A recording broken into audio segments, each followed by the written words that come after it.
اسرائیل کی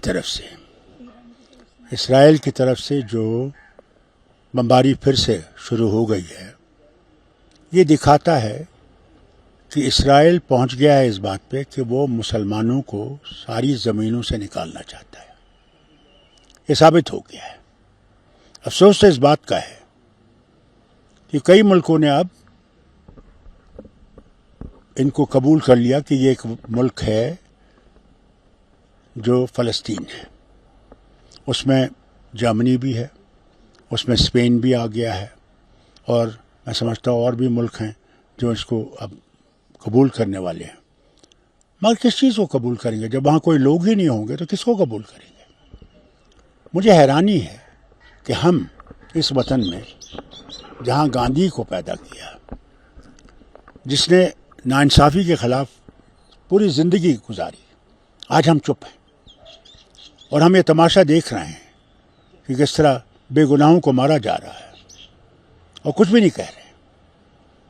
اس کا بھی مجھے افسوس ہے کہ ایک ہندوستانی ہونے کی وجہ سے کہ کیا ہمارے ملک میں وہ لوگ مر گئے ہیں جو ناانصافی کے خلاف لڑ رہے تھے؟ ہم نے ہر وقت فلسطین کے بارے میں بات کی ہے، جب سے یہ معاملہ اٹھا ہے 48 سے کوئی حکومت نہیں تھی اس حکومت کے بغیر جس نے ٹوٹل سپورٹ دیا ہے ان کو۔ اور مجھے یہ بھی افسوس ہے، مسلمان ملکوں پہ مجھے افسوس ہے کہ وہ خاموش ہیں، تماشائی ہیں اور کچھ نہیں کہہ رہے ہیں۔ ڈاکٹر صاحب، کیا یہ مشکوک آپ کو لگتا ہے کہ ایک طرف سے جو ایران طرفداری کر رہا تھا فلسطین کی، اس کے بعد اس طرح کا حادثہ ہونا، وہاں کا صدر کا مرنا، اس کے بعد دوبارہ اس طرح کا بہت بڑا حملہ ہونا؟ دیکھیے، مجھے یہ لگتا ہے کہ وقت آ رہا ہے جب کہ اب عالمی جنگ ہونے والی ہے۔ صورت ایسی بن رہی ہے کہ بے گناہ کو جو مارا جا رہا ہے یہ کب تک برداشت کیا جائے گا؟ اور اگر یہ جاگے نہیں تو ایک بات میں آپ سے کہنا چاہتا ہوں، اسرائیل کا جو مقصد ہے اور جو ان کا سوچ ہے وہ سارے عرب ملکوں پہ قابض ہو جائیں گے۔ اور یہ افسوس کی بات ہے کہ وہ پتہ نہیں وہ کس نیند میں اس وقت ہیں کہ وہ دیکھ نہیں رہے ہیں جو تباہی ان کے سامنے آنے والی ہے۔ ڈاکٹر صاحب، آپ عالمی جنگ کی بات کر رہے ہیں، پھر ہمارا ملک، ہمارا جموں کشمیر، ہم بھی کسی اس چیز سے بری نہیں ہیں؟ ہم سب اسی میں آ جائیں گے۔ کیا آپ سمجھتے ہیں کوئی وطن بچ جائے گا؟ سوال ہی نہیں۔ پیوٹن تو آج بھی خود کہہ رہا تھا کہ ایسے حالات بن رہے ہیں کہ ہو سکتا ہے کہ عالمی جنگ ہوگی، وہ تو انہی دنوں کا بیان ہے، تو بن تو وہی رہا ہے نا۔ عالمی جنگ اپنی جگہ ہے، لیکن جموں کشمیر ابھی بھی جونج رہا ہے۔ دیکھیے، جموں کشمیر تب تک نہیں ٹھیک ہوگا جب تک ہمارے دو ملک جو بڑے ہیں ان میں وہ سوچ نہ آئے کہ جنگ اب راستہ نہیں ہے، راستہ بات چیت کا ہے۔ مجھے تو بات چیت کی بات کرتا ہوں تو کہتے ہیں یہ پاکستانی ہے، مجھ پہ تو آروپ پہلے بھی تھا کہ خالستانی ہے۔ کون کون آروپ نہیں لگے مجھ پہ، یہ امریکن ایجنٹ ہے۔ مگر میں اپنی آواز بند نہیں کروں گا، میں بات یہ کہتا رہوں گا کہ جو ہم نے ترقی اتنے سالوں میں کی ہے وہ سیکنڈوں میں مٹ جائے گی، اور کروڑوں لوگ بے گناہ اسے شکار ہو جائیں گے۔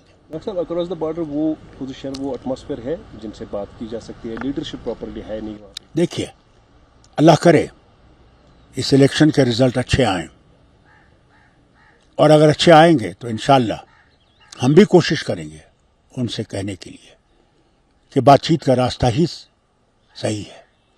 نہیں کریں گے تو اس کے پھر نتیجے جو ہیں وہ بربادی کے سوا کچھ بھی نہیں ہے۔ اچھے results in shape of what?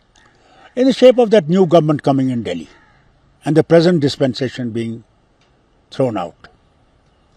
لیکن جب بات کی جاتی ہے انڈیا لائنس کی، پرائم منسٹر کا یہ دعویٰ ہے یہ آخری بار ان کا چلانا، شور شرابہ کرنا، پہلے اور آخری الیکشن ہوگا، آنے والے ٹائم میں دکھیں گے بھی نہیں انڈیا لائنس کے لوگ۔ دیکھیے، افسوس سے مجھے کہنا پڑتا ہے الیکشن کمیشن بھی انہی کا ہے، انہوں نے سلیکٹ کیا ہے،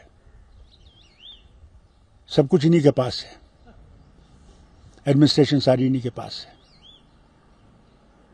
اب اللہ ہی ہے اور لوگ ہیں جن میں وہ جاگرتی آئے کہ اس وطن کو اور اس کے آئین کو بچانے کا اور کوئی راستہ نہیں ہے. یہ بڑے دعوے کرتے ہیں کہ ہم آئین کو بدلائیں گے نہیں، مگر یہ کہتے ایک بات ہے، کرتے دوسری بات ہے. ان کا ضرور ارادہ ہے آئین کو بدلانے کا. خود دیکھیے یوگی صاحب کیا کہتے ہیں، میں نے اذان تو بند کر دی، اب مسلمانوں کو نکالنا ہے. کہاں پھینکیں گے، کہاں جائیں گے؟ 22 کروڑ مسلمان ہیں، کہاں جائیں گے؟ ان کو سوچنا چاہیے، بات کرنے سے پہلے ان کو سوچنا چاہیے. تو رجحان آپ کو کیسا لگتا ہے انڈیا الائنس کا اس بار؟ کیا واقعی اللہ کرے، اس مقصد کے لیے اللہ کرے کہ لوگ یہ سمجھے ہمارا مقصد کیا ہے، ہم کس لیے لڑ رہے ہیں. ہماری لڑائی کرسی کے لیے نہیں صرف ہے، ہماری لڑائی اس کرسی کو استعمال کرنے کی ہے جس سے ہم یہاں کے بیکاری کو دور کر سکیں، یہاں کی بدحالی کو دور کر سکیں، یہاں جو مہنگائی پہنچ گئی اس کو کم کر سکیں، یہاں جو ہمارے بچے اور بچیاں بیکار ہیں ان کے لیے کام لا سکیں. وہ سب سے بہت اہم ہے. چھوڑ دیجئے پل نہیں بنے گا، مگر ہم اگر مہنگائی کم کر دیں لوگ تو بچ جائیں گے نا، زندہ رہیں گے. جموں کشمیر میں جو چناؤ یہاں پر ہوئے ہیں، جو ایک ویو ہم نے دیکھنے کو ملی ہے، میں خود تو نہیں کہوں گا، کس ڈائریکشن میں آپ دیکھ رہے ہیں؟ جو الیکشن کی پرسنٹیج ہمارے یہاں 60% رہی ہے، وہ ایک لوگوں کا خاموش جواب تھا گورنمنٹ آف انڈیا کے اس ڈیسیجن کو جو 5 اگست 2019 کو لیا گیا تھا. دیکھیے آپ خود دیکھتے ہیں پردھان منتری کا بیان ابھی آیا تھا، انہیں ANI کو انٹرویو دیا تھا، انہیں کو دیتے رہتے ہیں، اور کہا تھا وہاں صرف 5 خاندان ہیں جو 370 کی بات کرتے ہیں. اگر 5 ہی خاندان ہیں یہاں پہ تو باقی لوگ جو یہ ووٹ کر رہے ہیں کس لیے کر رہے ہیں؟ ہاں، بلکہ ایک جگہ تو انہوں نے آزادی کے نعرے مارے، جن کے حق میں وہ بول رہے تھے کہ ان کے ساتھ رہو، وہ آزادی کا نعرہ مار رہے تھے. ہم نے کبھی آزادی کا نعرہ نہیں مارا، ہم نے کہا جو ہمارے حق ہے اس کو دیکھیے. کبھی میں نے نہیں سنا کہ ایک ریاست کو جو ہے یونین ٹیریٹری بنایا جائے، بلکہ میں نے سنا یونین ٹیریٹری کو ریاست بناتے ہوئے. میں ڈیمانڈ ہے پولیٹیکل پارٹیز کی، آپ بھی بول رہے ہیں کہ ہوپ فلی یہاں اسمبلی انتخابات ہو، لیکن کیا پاسبلٹی ہے، ہوں گے حالات سازگار ہے نارمل سیٹ دیکھیے لیول تک؟ اور جب پارلیمنٹری الیکشن ہو سکتے ہیں اور بڑے امن سے ہو سکتے ہیں، یہ الیکشن کیوں نہیں ہو سکتے؟ ضرور ہوں گے انشاءاللہ. اور جیسا ہم نے دیکھا ہے بیانات جو آئے ہیں حکومت سے بھی آئے ہیں اور الیکشن کمیشن سے بھی آئے ہیں کہ بہت جلدی ہم لوگ اس کا الیکشن کریں گے. ہم سمجھتے ہیں کہ جو امرناتھ یاترا جی ختم ہو جائے گی یہ الیکشن ضرور آئے گا. لیکن اس سے پہلے ریسٹوریشن جو اسٹیٹ ہوڈ ہے اس کی کوئی بات ہی نہیں کر رہے. دیکھیے اسٹیٹ ہوڈ تو دینا ہی پڑے گا، کوئی بھی حکومت جو دلی میں آئے گی وہ کرنا پڑے گا. نہیں کریں گے تو یہ لوگوں کے دل جیت نہیں سکیں گے. ہاں طاقت کے بل پہ ہم دبا کے رکھیں گے، مگر دبا کب تک رہیں گے؟ ایک دن تو یہ پھٹے گا.